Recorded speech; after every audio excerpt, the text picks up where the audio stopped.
साहित्यिक कवि सम्मेलनों के मंच के मुकद्दर के सिकंदर और भारत मां की आरती गाने वाले ऐसे राष्ट्र चिंतक श्री सत्यनारायण जी सत्तर हमारे बीच है।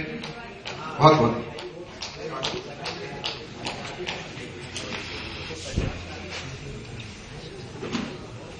धन्यवाद संचालक महोदय,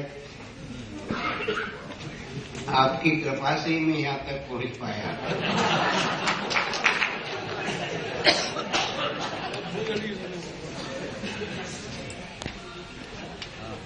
बाप ने बेटे से पूछा कहाँ जा रहा है?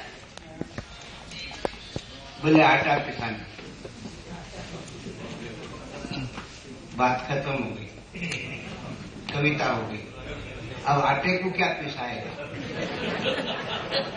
वो तो पिसा पिसाया ही होता है। रिश्तों के जो बीज हैं वो सनातन है। आशीष जी ने लिखा तो ये तो इन्होंने एक तालाब खोद दिया। महासागर तो पहले दिन लिखा गया था रामायण के रूप में। वही रिश्तों का बीज था जो वाल्मीकि लेकर के आया था। धरती का पहला महाकाव्य रिश्तों का बीज था। तुलसी ने अमृत प्रदान किया, पत्नी पर कविता। राम जी सभी का मर्यादा पुरुषोत्तम बोला, कुंकण किंकिणी नूपुर धुन सुनी, कहत लखन सन राम हृदय गुनी, तात जनक तनिया सोई सोई। अभी सोई में ही सब कुछ है। ये भाव सनातन त्रिवेदी में आ गया क्योंकि कवि है। खानदान तो तुलसीदास के लिए, जब वही पीढ़ी बिगड़ी हुई तो ये कैसे सुधर जाए?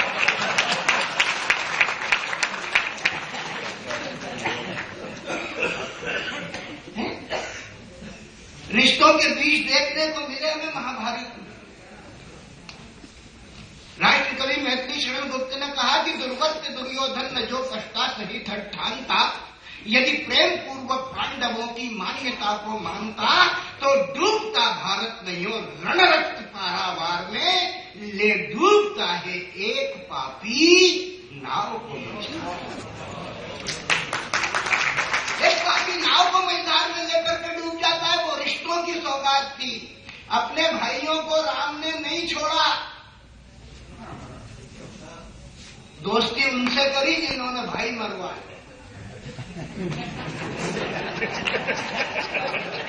क्या कहता है रिश्तों का बीज? पत्नी मनोरमाम ने, पंडित ने कहा था, मनोवृत्तानुसारिणी तारिणी दुर्ग संसार सादृश्चिक कुलोद्भवाम। वो जानता है कि इस बीज की रोपण की जो प्रक्रिया है वो उलट करके संसार के सामने आएगी। कविता क्या है?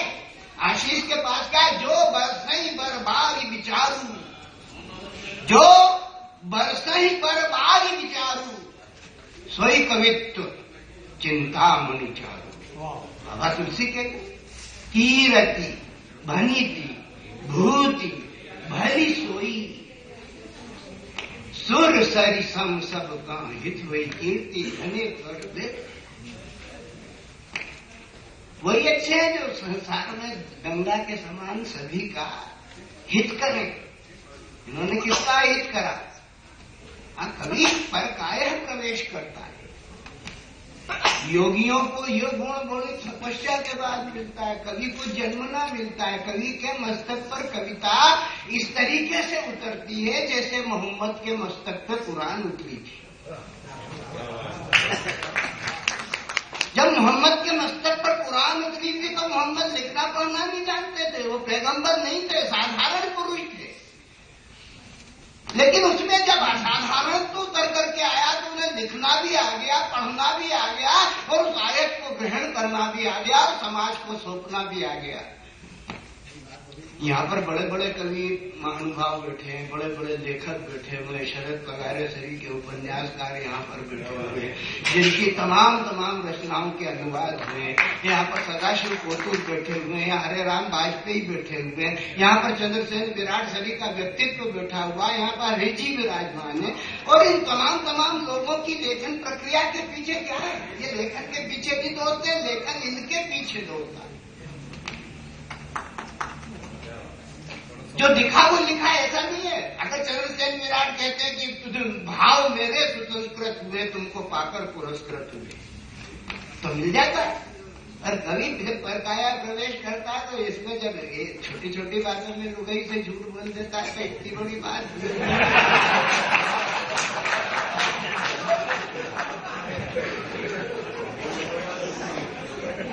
हाँ, कभी स्वर्ग नहीं जाता। मैं लिख के दे सकता हूं, और मैं भी वही जाऊंगा जहां ये सब जाएंगे। अब वो किसी सुंदरी पर मोहित है, उसका रूप और लावण्य उसके नेत्रों से उतर के उसके हृदय में छवि बनकर के विराजमान हो गया। तो बिहारी कहता है ना कि कराओ कुबत जग कुटिलता तजाऊ न दीन दयाल, क्योंकि दुखी होगे।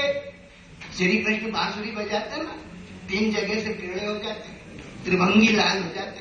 वो कहता है कि तुम तो त्रिभंगी लाल हो, मेरा हृदय सीधा साधा होगा तो तुम उसमें बस नहीं पाओगे, इसलिए मैं टेढ़ा करूंगा। तो कभी टेढ़ा होता है,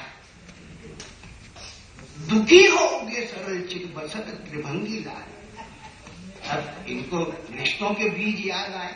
ये कवि है, कविता करते हैं, इन्हें प्यार है कविता से, कविता इन्हें सुनाती, कविता धीरे से कोमलता से।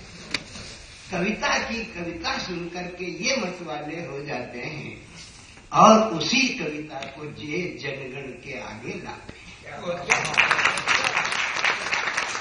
कविता इनका हृदय प्राण, कविता इनकी सांसों की धड़कन। और अगर आशीष कविता नहीं करे तो आ जाती है इनको अड़चन। कविताओं का एक बाग लगाया इनने, कविताओं के फूलों से ही उसे सजाया इन्हें। कविता के फूलों से ये देवों को पूजा करते हैं, तो कविताओं की माला माता सरस्वती को अर्पित करते हैं। तब आशीष है। कविता कविता होती है, अपने आप उतर करके आती है। उस काव्य को जीना, उसकी अभिव्यक्ति कर देना। भाव बहुत ऊंचे हैं, भाषा साधारण है। भाव बहुत अच्छे हैं। उसके चिंतन को उर्मी जी ने उभारा, नल्ली जी ने बताया, अध्यक्ष महोदय बताएंगे, पंडित जी ने समीक्षा की। कविता में क्या दोष होता है? वो पवित्र हृदय से निकल करके आती है और तुम साहित्य के पंडित पुरोहित वहां पे बैठ के लेखा वही चित्रगुप्त की तरह आ गए और बोले इसमें ये मात्रा कम हो गई, उसमें दूसरी मात्रा इधर घुस गई और इसको इधर से निकाल करके उधर से क्यों नहीं जोड़ा, तो ये क्या है तेरा? अरे शायरी क्या है? दिली जज्बात का इजहार है, और दिल अगर बेकार है तो शायरी बेकार। इस आदमी का दिल ठीक ठाक है। ब्राह्मण का बेटा है ना, यज्ञोपवीत धार के तीनों देवी देवताओं का धर्म निभागा। क्या करता है? बाप पर कविता नहीं लिखेगा तो क्या आप पर लिखेगा?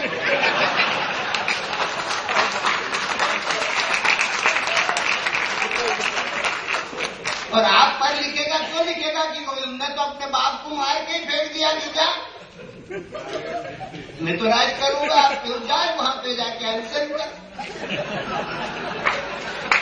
एक इसका चरित्र है, उसका चरित्र है। दोनों चरित्रों के बीच में साहित्य का तालमेल है। साहित्य जीता है। साहित्य कहता है कि माता है मेरी श्री। मां भूली जाती है क्या? है? संसार में आने वाला बालक किसी को को नहीं जानता। अगर पहला शब्द बोलता है तो माँ बोलता है, केवल इसलिए बोलता है कि ब्रह्मा विष्णु महेश शेष संकादिक सबकी माता है, और जो उस माँ को ध्याता है वो मनवांछित फल पाता है। ये अपनी माँ को याद करेगा। संसार के सारे शब्दकोश एक पल्ले पर रखो तराजू के, और दूसरे पल्ले पर एक शब्द रखो माँ, वो सारे शब्द मिल करके उस एक शब्द को तोड़ने की ताकत नहीं रखते। शब्दकोश में इतनी ताकत नहीं है जो माँ शब्द को तोड़े। अगर माँ पर कविता लिखी है तो माता है मेरी श्री, और पिता है शब्द ओम। ब्राह्मण का बेटा संस्कार तो नहीं। उर्मी जी ने कहा कि संस्कारवान है, बड़ा चरित्रवान है। उन्होंने कहा कि अगर नियत तो ब्राह्मण का है क्या?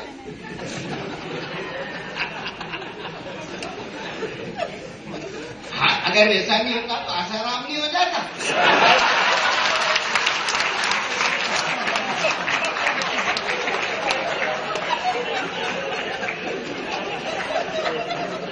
साहित्य यही तो सिखाता है, संस्कार।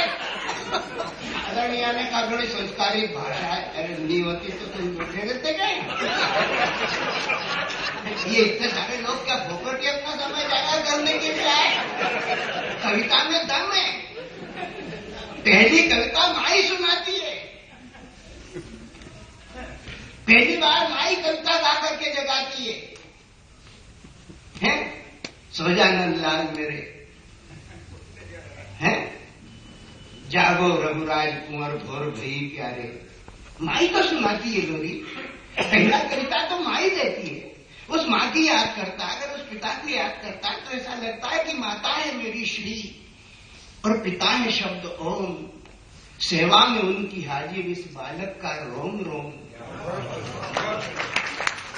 सेवा में उनकी हाजिर इस बालक का रोम रोम।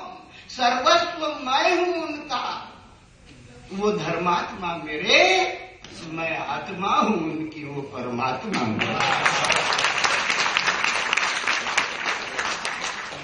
तो माता पिता के माध्यम से अगर ये शिव और भवानी की पूजा करता है क्या बात है। और आप पति पत्नी के बीच की बात करते हो तो भवानी तो आदि पुरुष है, शंकर तो अर्धनारीश्वर है। दोनों एक दूसरे के अविभाज्य हैं।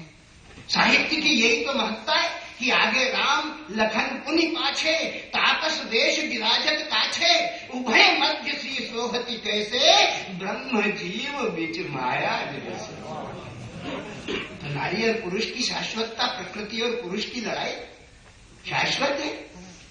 माता पिता शाश्वत है, पत्नी शाश्वत है। अब पत्नी पे कविता लिख गया, होती होगी ऐसी भी पत्नी को। एक पति घर में आए, पत्नी बेटी चावल बीन रही, उसने पति को देखा, दोपहर का वक्त था, बोले क्यों इतने हाँफते कांपते क्यों? पति को कुछ नहीं सूझा, बोले कुछ नहीं, वो गली में कुत्ते पकड़ने वाले आए। तो पत्नी बोली कि अच्छा तुम यहीं बैठ जाओ, बाहर मत जाना।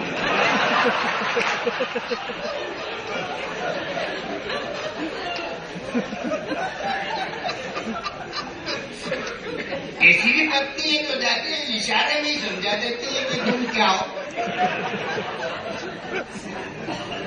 तो आदमी लट्टू होता है। राधा के बिना कृष्ण का उद्धार नहीं है, उमा के बिना शंकर को कोई नहीं पूछता, सीता के बिना राम की कोई स्थिति नहीं है। साक्षात वर्मा जी ने अपनी पंक्तियों में लिखा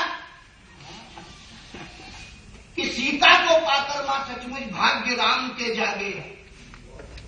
सीता को पाकर मां सचमुच भाग्य राम के जागे।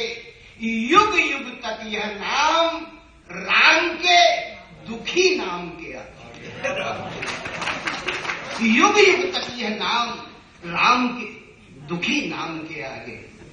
परिपूर्ण प्रेम पयोनिधि में सबका भय हर लेती, भय हट लेती बाधा। राधा रटती घनश्याम श्याम, और श्याम रटत राधा राधा। क्या है? इंद्रियों को मारेगा, ब्रह्मनिष्ठ होगा, एकनिष्ठ होगा, आत्मस्थ होगा, समाधि में जाएगा। क्या होती है? रिश्ते किसके होते हैं? मन के, वचन के, वतन के, दुश्मन के, मित्र के, पत्नी के, भाई कौन से रिश्ते नहीं होते?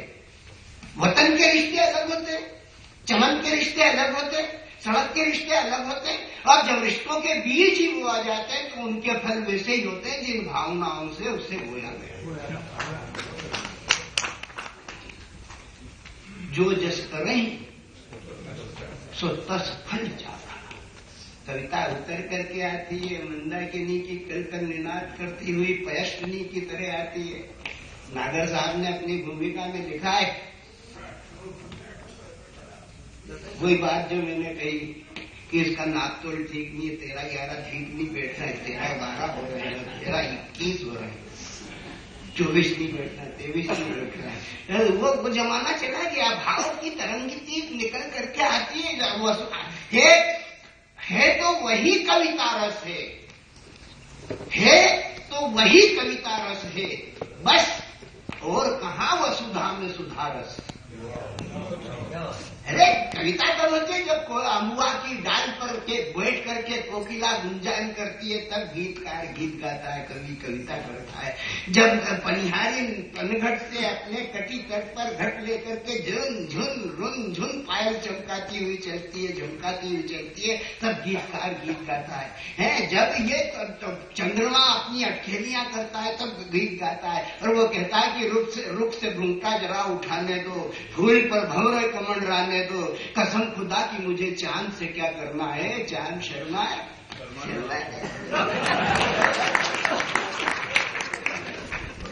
कवि की विचारधारा, कवि को कुछ नहीं मिलता। मैं बड़े बड़े कवि सम्मेलनों में जाता हूँ, आज तक कविता पढ़ने के पैसे ही नहीं मिले शर्मा।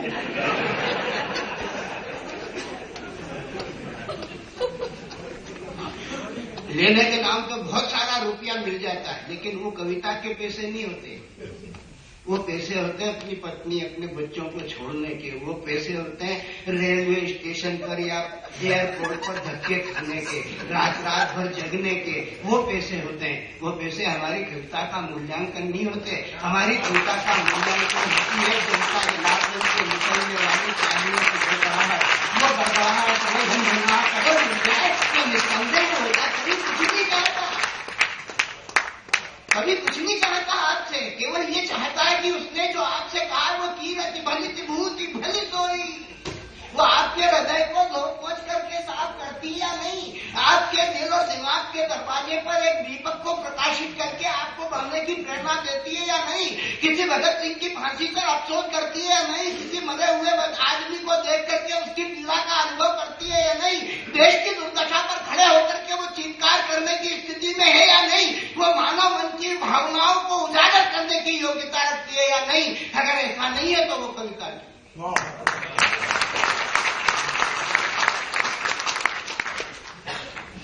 जिया आशीष ने बहुत कुछ लिखा है। अब मैं समीक्षा में क्यों 3 निकल गए और फिर ऊपर से संचालक वहां गए।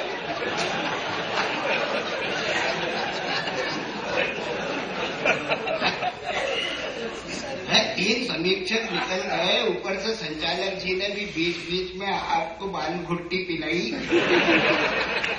अब मैं ऊपर से और आपको लस्सी पिला दूं, मैं आपको ज्यादा नहीं तलूंगा।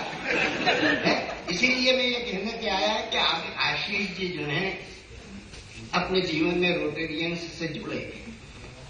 रोटेरियंस का अपना धर्म है, समाज सेवा, दीन दुखियों के लिए रक्तदान, महादान, मानव सेवा, कल्याण की कामना से जुटना। वो कल्याण की कामना से जुटने वाले लोग सदाचारी ही हो सकते हैं, और जो सदाचारी होते हैं वो सदाचारिता के बल पर ही साहित्य के सन्निकट आते हैं। दुराचारी लोगों की भावनाएं और उनके कृत्य कुछ अलग किस्म के हुआ करते हैं। साहित्य की धरा पर बैठ करके अपने आप की गाड़ी को खींचना और उसे कवित्व के दरवाजे पर ले जाकर के रखना, निस्संदेह ये अपने आप में एक तपस्या है। और वो तपस्या इस आदमी ने अपने जीवन के विविध आयामों के चलते हुए की है, क्योंकि कवियन के वाक्य या प्रसूनन फुलवारी के, जिनकी सुगंध पाए मुर्दे जग जाते हैं, उठकर बैठ जाते श्री विष्णु क्षीर सागर में, शेष के सहस्त्र फल झूम झूम जाते हैं।